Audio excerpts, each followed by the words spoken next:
নমস্কার বন্ধুরা, Papiya's cooking and lifestyle চ্যানেলে আপনাদের সবাইকে স্বাগত। আজকে আমি আমলকির মোরব্বা তৈরি করে দেখাবো আপনাদেরকে। তো আমার এই ভিডিওটা না টেনে শেষ পর্যন্ত পুরোটা দেখবেন। ভালো লাগলে লাইক কমেন্ট শেয়ার করবেন আর আমার সঙ্গে থেকে দেখতে থাকুন আমি কিভাবে আমলকির মোরব্বাটা তৈরি করছি। আজকে আমলকির মোরব্বা বানাবার জন্য এখানে 500 গ্রাম আমলকি নিয়েছি আর আমলকিটা জলে ভিজিয়ে রেখেছিলাম। এবার হাত দিয়ে ভালোভাবে আমলকিটা পরিষ্কার করে ধুয়ে নেব। আমলকির গায়ে দেখুন কালো কালো দেখছেন, এগুলো কিন্তু নোংরা না, এগুলো আমলকির গায়ে দাগ।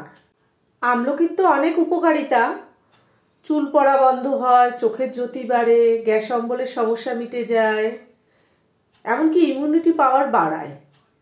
তো শীতকালে আমলকিটা একটু সস্তায় পাওয়া যায়, আমলকিটা খাওয়া খুবই ভালো। নানান রকম পদ্ধতিতে আমলকি সংরক্ষণ করে রাখা যায়। তো আজকে আমি মোরব্বাটাই তৈরি করে দেখাচ্ছি। আমলকিটা ধোয়া হয়ে গেছে, এবার জল থেকে তুলে নেব। আমলকিগুলো তো ধোয়া হয়ে গেছে, এবার মোরব্বা বানাবার জন্য কি কাজ, আমলকিটা সেদ্ধ করতে হবে। দেখুন এখানে আমি গ্যাসে একটা ডেকচিতে কিছুটা পরিমাণে জল বসিয়েছি। এই জলে কিন্তু সিদ্ধ করব না, তাহলে আমলকির গুণাগুণ নষ্ট হয়ে যাবে। এই ডেকচির উপরে একটা ফুটো থালা দিয়ে দিলাম। যদি আপনাদের কাছে থালা না থাকে আপনারা একটা পরিষ্কার কাপড় বেঁধে দেবেন ডেকচির মুখে, তারপরে ওই কাপড়ের উপরে আমলকিটা দিয়ে দেবেন। আমি এই ফুটো থালার উপরে আমলকিটা দিয়ে দিচ্ছি।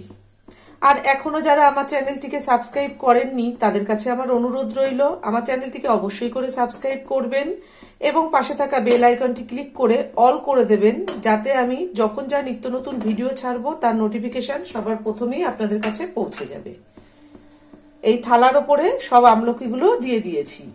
এবার 2-3 মিনিটের জন্য ঢাকা দিয়ে দেব। ওদিকে জলটাও কিন্তু প্রায় ফুটে উঠেছে। 3 মিনিট পরে আমি ঢাকাটা খুলে দিলাম। দেখুন আমলকির কালারগুলো কিন্তু অনেকটা চেঞ্জ হয়ে গেছে। এবার এই চামচটার সাহায্যে আমলকিগুলোকে একটু উল্টে পাল্টে দিচ্ছি। সব আমলকিগুলো উল্টে পাল্টে দেওয়া হয়ে গেছে।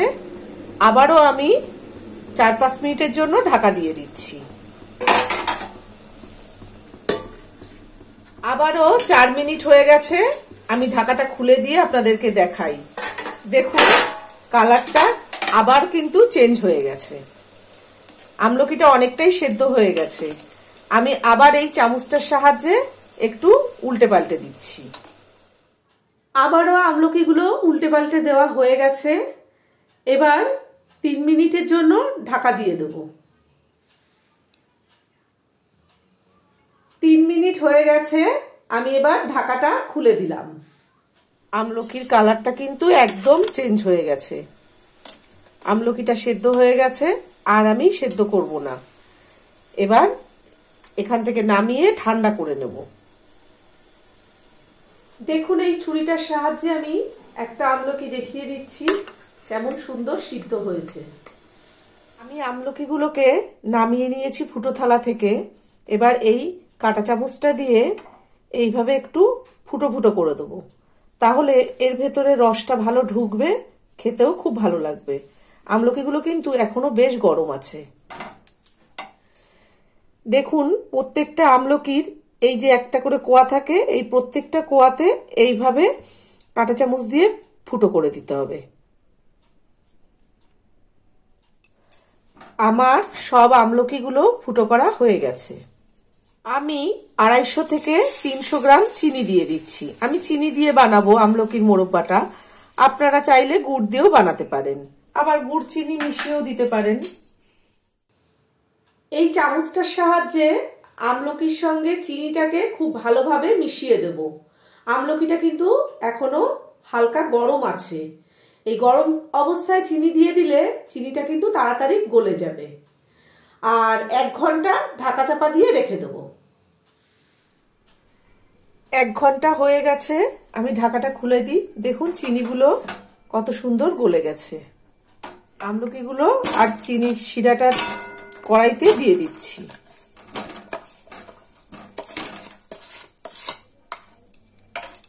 এখানে আমি 300 গ্রাম চিনি দিয়েছি আর যখন এই মোরব্বাটা বানাবেন চেষ্টা করবেন এরকম কাঠের খুন্তি দিয়ে বানানোর, কারণ স্টিলের খুন্তি দিয়ে এইভাবে ঘুরতে গেলে আমলকিগুলো কেটে যাবে, ভেঙে ভেঙে যেতে পারে। গ্যাসের ফ্লেমটা লো টু মিডিয়ামে করে দিয়েছি। এবার 2 মিনিটের জন্য ঢাকা দিয়ে দেবো। 2 মিনিট হয়ে গেছে, আমি ঢাকাটা খুলে দিচ্ছি। দেখুন চিনিটা গলে কতটা রস হয়ে গেছে, আর আমলকি থেকেও জল বেরিয়েছে, কারণ আমলকিটা আমি ফুটো করে দিয়েছি। এবার আমি একটু খুন্তি দিয়ে নেড়ে দিচ্ছি। আমি এখানে 300 গ্রাম চিনি দিয়েছি। আপনারা যদি খুব বেশি মিষ্টি খেতে চান তাহলে 500 আমলকিতে 500 গ্রাম চিনি দেবেন। আমি একটু টক মিষ্টি করব বলে চিনিটা একটু কম দিয়েছি। 3টে এলাচ মুখ ফাটিয়ে দিয়ে দিলাম। এলাচটা দিলে একটা সুন্দর গন্ধ হবে। এবার আমি 10 মিনিটের জন্য ঢাকা দিয়ে দেবো, গ্যাসের ফ্লেমটা কিন্তু লোতে করে দিয়ে। 10 মিনিট হয়ে গেছে, আমি ঢাকাটা খুলে দিচ্ছি। আর আমলকির কালার দেখুন কত সুন্দর চেঞ্জ হয়ে গেছে। এবার আমি 1 চামচ ভিনিগার দিয়ে দিচ্ছি। এই বড় চামচের 1 চামচ ভিনিগার দিয়ে দিলাম। এই আমলকির মোরব্বা যদি আপনারা অনেক দিন রেখে খেতে চান তাহলে একটু ভিনিগার দিতে হবে। আপনারা হয়তো প্রথম থেকে খেয়াল করেছেন আমি কিন্তু আমলকিতে একটু জল দিইনি। জল দিলে এই মোরব্বাটা বেশি দিন রাখা যাবে না, নষ্ট হয়ে যাবে, তো সেই জন্যে জল দিইনি। তো দেখুন ভিনিগারটা খুব ভালোভাবে মেশানো হয়ে গেছে। আবারও ঢাকা চাপা দিয়ে 10 মিনিট আমলকিটা রান্না করে নেব। 10 মিনিট হয়ে গেছে, আমি ঢাকাটা আবার খুলে দিচ্ছি।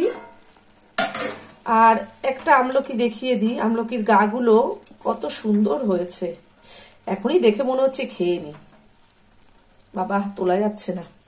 দেখুন গাটা কত সুন্দর লাগছে দেখতে। আর শিরাটা কেমন হয়েছে সেটাও আমি আপনাদেরকে একটু দেখিয়ে দিই। এইভাবে আঙুলে করে নিয়ে, উফ কি গরম, এইভাবে দেখতে হবে। দেখুন এরকম এক তার, মানে একটা চটচটে শিরা, এরকম একটা চটচটে শিরা হলেই বুঝতে হবে এটা রেডি হয়ে গেছে। আমি আর জাল দেবো না। এবার গ্যাসটা নিভিয়ে দিচ্ছি, দিয়ে 5-6 ঘন্টা এইভাবে এই শিরার মধ্যে আমলকিটা ডুবিয়ে রেখে দেবো, একটু মজে যাবে। তারপরে আমি পরিবেশন করে আপনাদেরকে দেখাবো। অবশ্যই কড়াই থেকে নামিয়ে দেবো, কারণ এটা টক আর এটা অ্যালুমিনিয়ামের কড়াই। এই কড়াইতে রাখলে কিন্তু অ্যালুমিনিয়ামের কষ উঠবে, তখন তিতো হয়ে যাবে। আমি একটা অন্য পাত্রে নামিয়ে রেখে 5-6 ঘন্টা পরে আপনাদেরকে পরিবেশন করে দেখাবো। দেখুন বন্ধুরা, আমার আমলকির মোরব্বাটা কিন্তু একদম রেডি করা হয়ে গেছে। আর আজকে আমি যেভাবে আমলকির মোরব্বাটা তৈরি করলাম, আপনারা বাড়িতে ঠিক এইভাবেই মোরব্বাটা তৈরি করবেন। আশা করি আপনাদের এই মোরব্বা খেতে খুবই ভালো লাগবে, আর এই মোরব্বা খেলে অনেক উপকার পাবেন আপনারা। এবার আমি আপনাদেরকে একটা আমলকি ভেঙে দেখাচ্ছি। দেখুন কত সুন্দর হয়েছে, ভেতরে পুরো রস ঢুকে গেছে, আমলকির বীজটা একদম ফেটে গেছে। আমলকিগুলো কিন্তু মানে খেতে এত সুন্দর হয়েছে সে আমি বলে বোঝাতে পারবো না।